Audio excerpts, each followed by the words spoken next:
Hello friends, അസ്സലാമു അലൈക്കും. ഇന്ന് നമ്മൾ റുമാൽ റൊട്ടിയുടെ റെസിപ്പി ആയിട്ടാണ് കേട്ടോ വന്നിരിക്കുന്നത്. അപ്പോൾ റുമാൽ റൊട്ടി ഉണ്ടാക്കാനായിട്ട് ഇവിടെ എടുത്തിരിക്കുന്ന സാധനങ്ങൾ മൈദ, ഓയിൽ, ബേക്കിംഗ് സോഡ, ഉപ്പ്, മുട്ട, വെള്ളം. ഇത്രയും സാധനങ്ങളാണ് നമ്മൾ റുമാൽ റൊട്ടി ഉണ്ടാക്കാനായിട്ട് എടുത്തിരിക്കുന്നത്. അപ്പോൾ ഞാനിവിടെ മാവ് റെഡിയാക്കാൻ വേണ്ടിയിട്ടൊരു ബൗൾ എടുത്തിട്ടുണ്ട്. അതിനകത്തേക്ക് നമുക്ക് മൈദ ഇട്ട് പിന്നെ ബേക്കിംഗ് സോഡ, ഉപ്പ്, ഒരു മുട്ടയുടെ ആവശ്യമില്ല കേട്ടോ, ഒരു മുട്ടയുടെ പകുതി ആവശ്യമുള്ളൂ. പിന്നെ ഓയിൽ,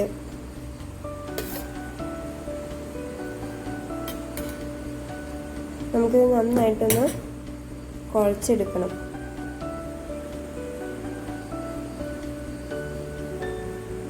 ഇപ്പം മുട്ടയ്ക്ക് പകരമായിട്ട് ചൂട് പാലിൽ മാത്രമായിട്ട് ഇത് വെള്ളമൊന്നും ചേർക്കാണ്ട് പാലിൽ മാത്രം കുഴച്ചെടുത്ത് ഉണ്ടാക്കാം കേട്ടോ. ഞാനിവിടെ മുട്ട ചേർത്താണ്, മുട്ടയും വെള്ളവും കൂടി ചേർത്താണ് ഞാനിവിടെ മാവ് കുഴക്കുന്നത്.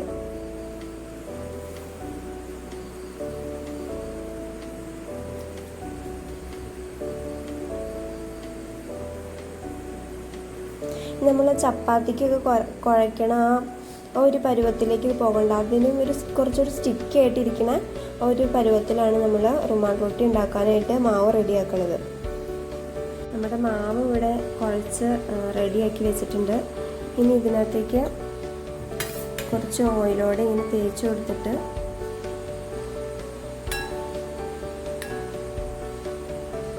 നമുക്കിതിനൊന്ന് കുറച്ച് നേരം റെസ്റ്റ് ചെയ്യാനായിട്ട് വയ്ക്കണം. ഇപ്പോൾ ഇതിനകത്ത് ചേർത്തേക്കുന്ന മുട്ടയൊക്കെ നിങ്ങൾ ഒരു 1/2 കിലോ മൈദയൊക്കെ എടുക്കണമെങ്കിൽ നിങ്ങൾക്ക് അതിനകത്തേക്ക് ഒരു മുട്ട ആഡ് ചെയ്യാം കേട്ടോ.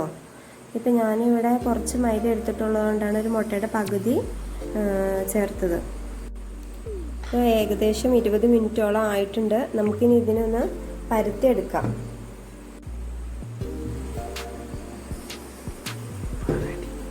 നമുക്കിതൊന്ന് നന്നായിട്ട് നമ്മുടെ ചപ്പാത്തിക്കൊക്കെ പരത്തും പോലെ നന്നായിട്ട് ശരിക്കും തിന്നായിട്ട് വേണം കേട്ടോ ഇത് പരത്താൻ.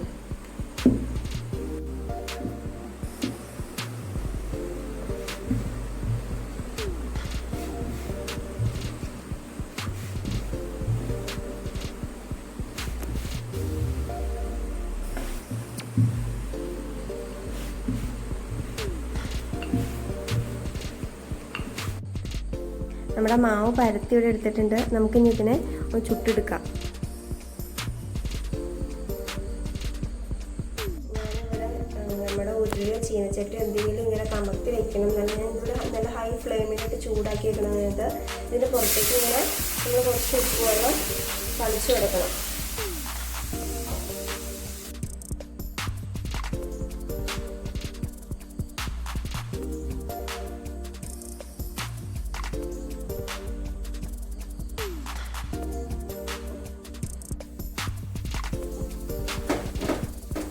അതുപോലെ നമ്മളിതൊന്ന് ടച്ച് ചെയ്ത് ഇങ്ങനെ കൊടുക്കണം. അപ്പോൾ ഇതുപോലെ ഇങ്ങനെ ബബിൾസ് വരുമ്പോൾ തന്നെ നമ്മളിതിനെ മറിച്ചിട്ട് കൊടുക്കണം കേട്ടോ.